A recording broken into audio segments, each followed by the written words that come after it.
प्रिय बच्चों, मैं आपकी हिंदी की अध्यापिका हर्ष कौर आज आपको आपकी पाठ्यपुस्तक वसंत भाग 1 के पाठ 6 पार नज़र के, जिसके लेखक जयंत विष्णु नार्लिकर जी हैं, के बारे में पढ़ाऊंगी।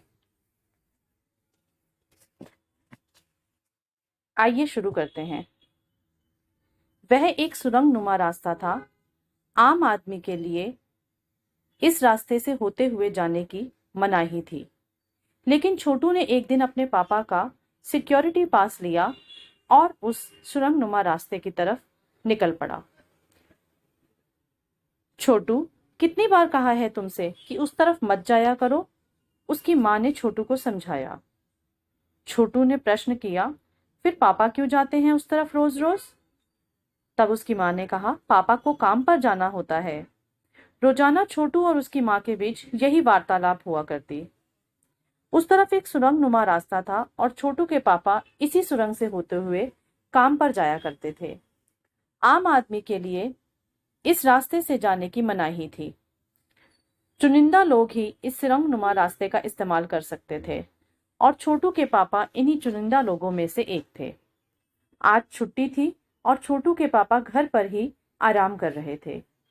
छोटू ने नजर बचाकर चोरी छिपे पापा का सिक्योरिटी पास हथिया लिया और चल दिया उस सुरंग की तरफ।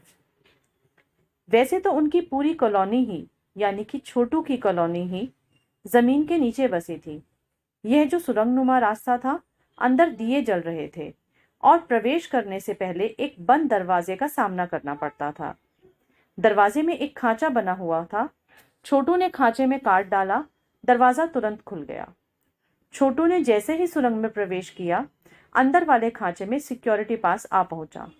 छोटू ने उसे उठा लिया। कार्ड उठाते ही दरवाजा बंद हो गया। छोटू ने चारों तरफ देखा। वह सुरंग नुमा रास्ता ऊपर की तरफ जा रहा था, यानी जमीन के ऊपर का सफर कराने का मौका आज उसे मिल गया था। मगर कहाँ, मौका हाथ लगते ही हाथ से फिसल गया।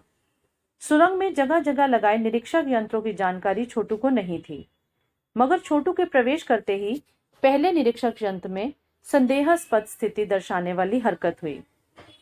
इतने छोटे कद का व्यक्ति सुरंग में कैसे आया? दूसरे निरीक्षक यंत्र ने तुरंत छोटू की तस्वीर खींच ली। किसी एक नियंत्रण केंद्र में इस तस्वीर की जांच की गई और खतरे की सूचना दी गई। इन सारी गतिविधियों से छोटू बिल्कुल अनजान था और आगे की तरफ बढ़ रहा था। तभी ना जाने कहां से सिपाही दौड़े चले आए और छोटू को पकड़कर उसके घर छोड़ आए।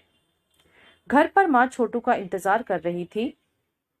अगर छोटू के पापा उस दिन घर पर ना होते तो छोटू की खैर नहीं थी।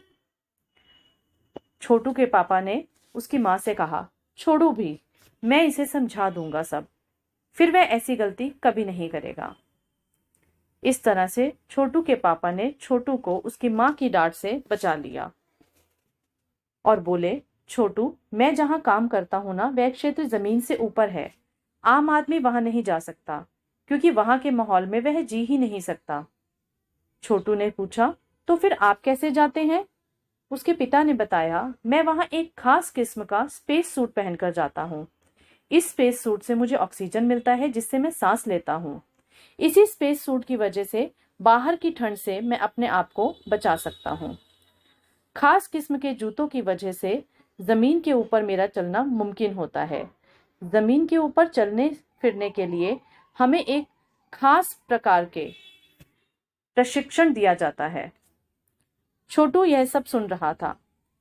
पापा आगे बताने लगे, एक समय था जब अपने मंगल ग्रह पर सभी लोग जमीन के ऊपर ही रहते थे, बगैर किसी तरह के यंत्रों के मदद के, बगैर किसी खास किस्म की पोशाक के। हमारे पुरखे जमीन के ऊपर रहा करते थे, लेकिन धीरे धीरे वातावरण में कई परिवर्तन आने लगे। कई तरह के जीव धरती पर रहा करते थे, एक के बाद एक सब मरने लगे। इस परिवर्तन की जड़ में था सूरज में हुआ परिवर्तन। सूरज से हमें रोशनी मिलती है, उष्णता मिलती है। इन्हीं तत्वों से जीव का पोषण होता है।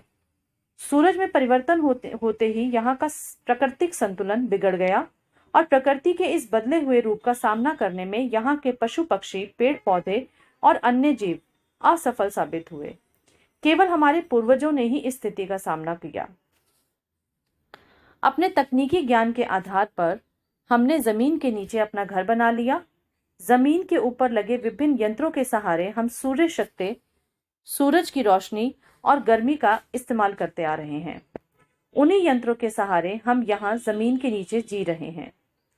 यंत्र सुचारू रूप से चलते रहें, इसके लिए बड़ी सतर्कता बरतनी पड़ती है। मुझ जैसे कुछ चुनिंदा लोग इन्हीं यंत्रों का ध्यान रखते हैं। छोटू ने कहा, बड़ा हो जाऊंगा तो मैं भी यही काम करूंगा। तब उसकी माँ ने उसे समझाया, मगर उसके लिए खूब पढ़ना होगा, माँ और पापा की बात सुननी होगी। दूसरे दिन छोटू के पापा काम पर चले गए। देखा तो कंट्रोल रूम का वातावरण कुछ बदला सा था। शिफ्ट खत्म कर घर जा रहे स्टाफ के प्रमुख ने टीवी स्क्रीन की ओर इशारा किया। स्क्रीन पर एक बिंदु दिख रहा था। वह बताने लगे कि यह बिंदु कोई आसमान का तारा नहीं है, क्योंकि कंप्यूटर से पता चल रहा है कि यह अपनी जगह पर अडिग नहीं है। पिछले कुछ घंटों के दौरान उसने अपनी जगह बदली है। कंप्यूटर के अनुसार यह हमारी धरती की तरफ बढ़ता चला आ रहा है। अंतरिक्ष यान तो नहीं है, छोटू के पापा ने अपना संदेह प्रकट किया। तब उन प्रमुख ने बताया, संदेह हमें भी है, आप अब इस पर बराबर ध्यान रखिएगा। छोटू के पापा सोच में डूब गए। वह सोचने लगे, क्या सचमुच अंतरिक्ष यान होगा? कहां से आ रहा होगा? सौर मंडल में हमारी धरती के अलावा और कौन से ग्रह पर जीवों का अस्तित्व होगा? कैसे हो सकता है? और अगर होगा भी तो क्या इतनी प्रगति कर चुका होगा कि अंतरिक्ष यान छोड़ सके? वैसे तो हमारे पूर्वजों ने भी अंतरिक्ष यानों उपग्रहों का प्रयोग किया था, मगर अब हमारे लिए यह असंभव है। यही सब बातें छोटू के पापा अपने मन में सोच रहे थे। वह सोच रहे थे, इस नए मेहमान को काश नजदीक से देखा जा सकता। हाँ, अगर वह इसी तरफ आ रहा होगा तब तो यह संभव हो सकेगा। अब अंतरिक्ष यान से एक यांत्रिक हाथ यानी मशीन का बना हुआ हाथ बाहर निकला। हर पल उसकी लंबाई बढ़ती जा रही थी। छोटू के पापा उसे ही देख रहे थे। कॉलोनी की प्रबंध समिति की सभा बुलाई गई। अध्यक्ष भाषण दे रहे थे। हाल ही में मिली जानकारी से पता चलता है कि 2 अंतरिक्ष यान हमारे मंगल ग्रह की तरफ बढ़ते चले आ रहे हैं। इनमें से एक अंतरिक्ष यान हमारे आसपास चक्कर काट रहा है। कंप्यूटर के अनुसार ये अंतरिक्ष यान नजदीक के ही किसी ग्रह से छोड़े गए हैं। ऐसी हालत में हमें क्या करना चाहिए? इसकी कोई सुनिश्चित योजना बनानी जरूरी है। उन्होंने पूछा, नंबर 1, आपका क्या ख्याल है?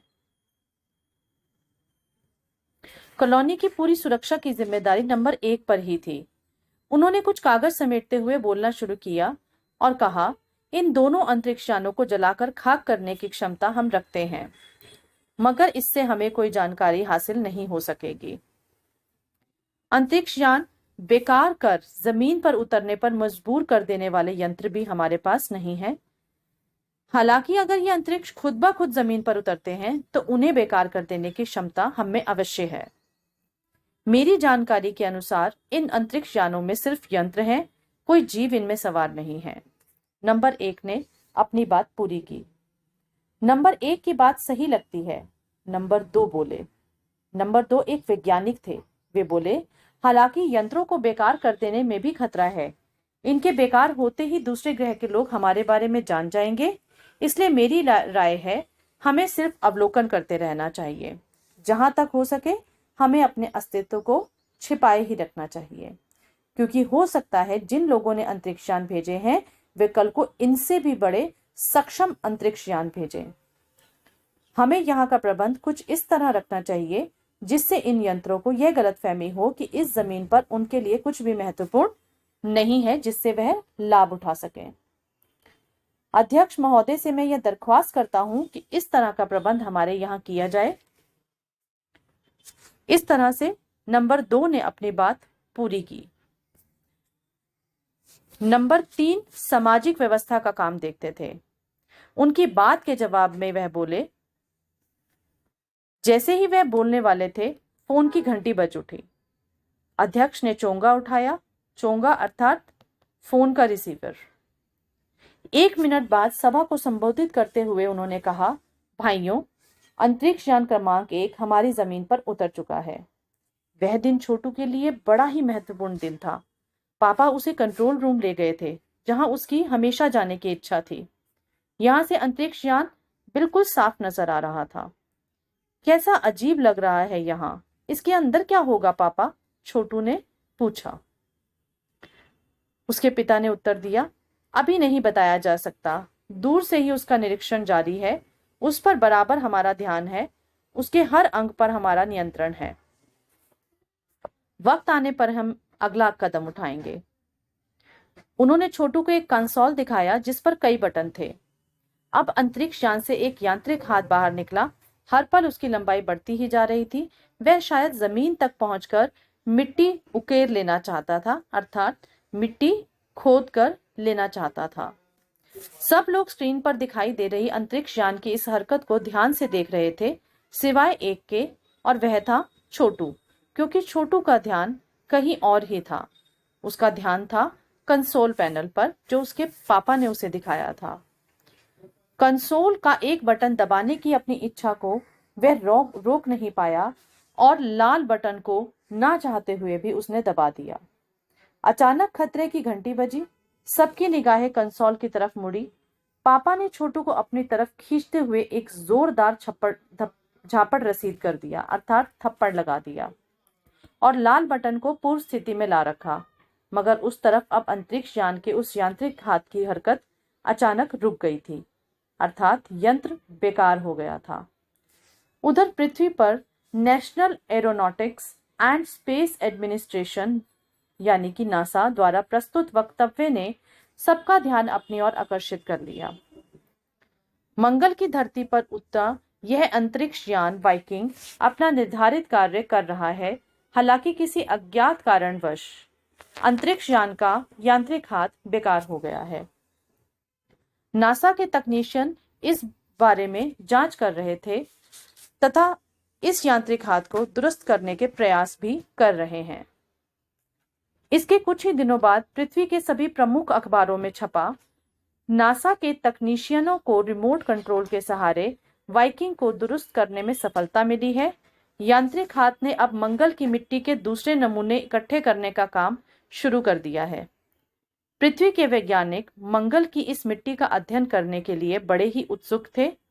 उन्हें उम्मीद थी कि इस मिट्टी के अध्ययन से इस बात का पता लगाया जा सकेगा कि क्या मंगल ग्रह पर पृथ्वी की ही तरह जीव सृष्टि का अस्तित्व है। यह प्रश्न आज भी एक रहस्य बना हुआ है। धन्यवाद।